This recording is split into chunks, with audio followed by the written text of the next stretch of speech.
নমস্কার সকলকে। আজকে আমি যেটা নিয়ে ভিডিও করতে চাইছি যে তোমাদের আর কয়েকদিন পরেই কাউন্সেলিং শুরু হয়ে যাবে ওয়েস্ট বেঙ্গলে। সেটা হয়তো এখন দেরি হচ্ছে, এখনও নোটিশ আসেনি, তবে হয়ে যাওয়ার কথা, কারণ এমসিসি থেকে যে টাইমলাইন দেওয়া হয়েছে সেটা কিন্তু 21 থেকে 29 অগস্টের মধ্যে করতে হবে।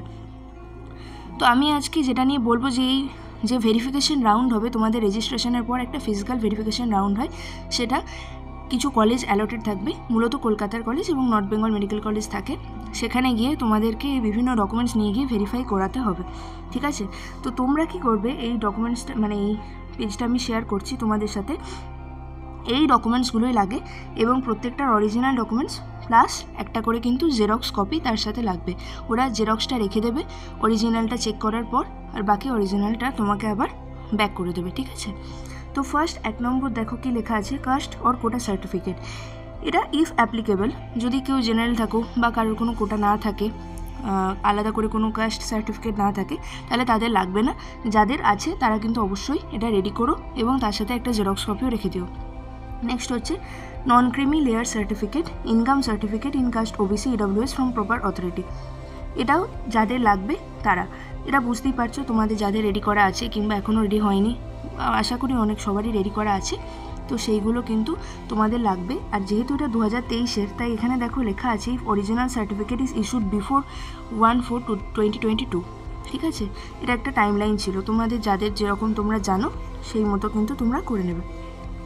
আচ্ছা, অ্যাকনলেজমেন্ট স্লিপ, এটা হচ্ছে তোমরা যখন ভেরিফিকেশন করবে তারপরে তোমরা একটা অ্যাকনলেজমেন্ট স্লিপ পাবে, সেইটা কিন্তু ভেরিফিকেশনের টাইমে তোমাদেরকে সাবমিট করতে হবে।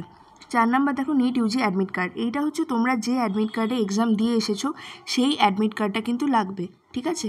মানে নিট ইউজির জন্য যে অ্যাডমিট কার্ডটা তোমরা পেয়েছিলে সেই অ্যাডমিট কার্ডটা কিন্তু তোমাদেরকে নিয়ে যেতে হবে সঙ্গে করে। তারপর নিট ইউজি র্যাঙ্ক লেটার, এটা হচ্ছে তোমাদের ওই র্যাঙ্ক কার্ডটা, যেটা যেখানে তোমাদের র্যাঙ্ক লেখা আছে, অল ইন্ডিয়া র্যাঙ্ক, তোমাদের কোটা ওয়াইজ র্যাঙ্ক, ঠিক আছে? এটা কিন্তু তোমাদের লাগবে। নেক্সট হচ্ছে মেডিকেল সার্টিফিকেট, এটা এখনও অবধি WBB/MCC ওয়েবসাইটে দেয়নি, কিন্তু তোমরা কিন্তু এটা তোমাদেরকে বানাতে হবে মেডিকেল ফিটনেস সার্টিফিকেট।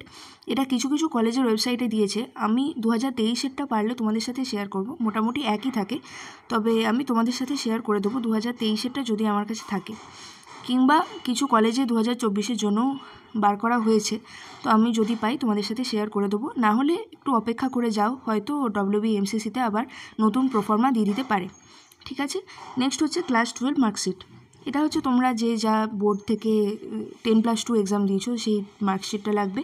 এখানে একটু প্রিন্টিং মিস্টেক আছে, এটা ক্লাস 10 মার্কশিট হবে, ঠিক আছে? একটা ক্লাস 12-এর, একটা ক্লাস 10-এর মার্কশিট। নেক্সট হচ্ছে ডোমিসাইল সার্টিফিকেট, এটা তোমরা জানোই, যাদের A1 A2 B যেমন তোমরা তৈরি করবে সেরকম কিন্তু তোমাদেরকে নিয়ে যেতে হবে। প্রোফর্মা কিন্তু বার করা হয়ে গেছে, এখনও যারা করোনি তারা কিন্তু যত দ্রুত সম্ভব করে নিও, কারণ ডকুমেন্টসগুলো রেডি রাখা তোমাদের জন্যই সুবিধা হবে। এরপর হচ্ছে birth certificate or high school or higher secondary certificate for age proof, এটা তোমরা বার্থ সার্টিফিকেট মানে এটা তোমাদের এজ প্রুফের জন্য তোমরা বার্থ সার্টিফিকেট নিয়ে যেতে পারো, অথবা স্কুলের অ্যাডমিট কার্ড নিয়ে যেতে পারো, যে সমস্ত মাধ্যমিক বা 10+2 যা এক্সাম দিয়েছো তার কিন্তু অ্যাডমিট কার্ডও নিয়ে যেতে পারো, সেখানে তোমাদের একটা এজ প্রুফ লাগবে। এরপর আধার কার্ড বা পাসপোর্ট বা ভোটার কার্ড ফর ক্যান্ডিডেট, ঠিক আছে? এটা তোমাদের আইডেন্টিফিকেশান সার্টিফিকেট একটা লাগবেই, আধার কার্ড বা ভোটার কার্ড, ঠিক আছে? বা পাসপোর্ট, যার যেটা মনে হবে, যেটা তোমাদের জন্য সুবিধাজনক সেটা নিয়ে যাও। এবার হচ্ছে disability certificate from proper authority, দেখো যারা PWD ক্যান্ডিডেট আছে তাদের কিন্তু একটা আলাদা করে ভেরিফাই হয় SSKM-এ সম্ভবত, আর কোনো কলেজও থাকতে পারে, তো সেইখানে কিন্তু তাদেরকে এই ভেরিফিকেশনের আগে একটা করে ডেট দেওয়া হয়, যেখানে তাদেরকে কিন্তু আবার ভেরিফাই করা হয় তাদের ফিজিক্যাল ডিসেবিলিটি।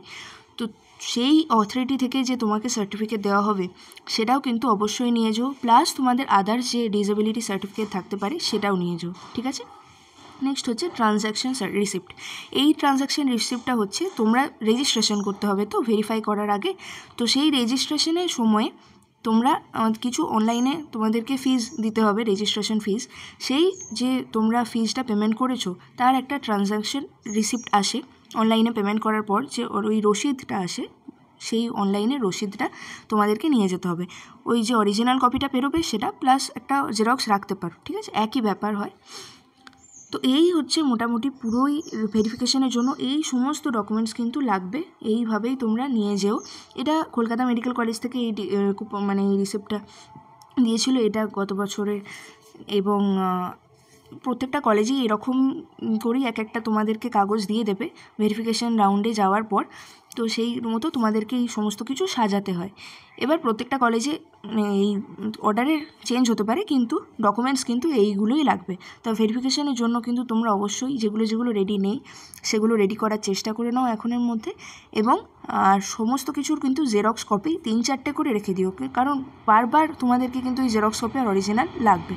তো এই ছিল আজকের ভিডিও। তোমাদের যদি ভিডিওটা ভালো লাগে, কোনোভাবে যদি উপকার হয় তোমাদের, তাহলে অবশ্যই চ্যানেলটা একটু সাবস্ক্রাইব করে দিও এবং ভালো লাগলে শেয়ার এবং লাইক করে দিও। আর যদি কোনো রকম কোনো প্রশ্ন থাকে কোনো পড়াশোনা বিষয়ক বা নিট নিয়ে, কাউন্সেলিং নিয়ে, তবে অবশ্যই কমেন্ট করে দিও, আমি উত্তর দিয়ে দেবো এবং ভিডিও বানিয়ে দেওয়ার চেষ্টা করব। ধন্যবাদ।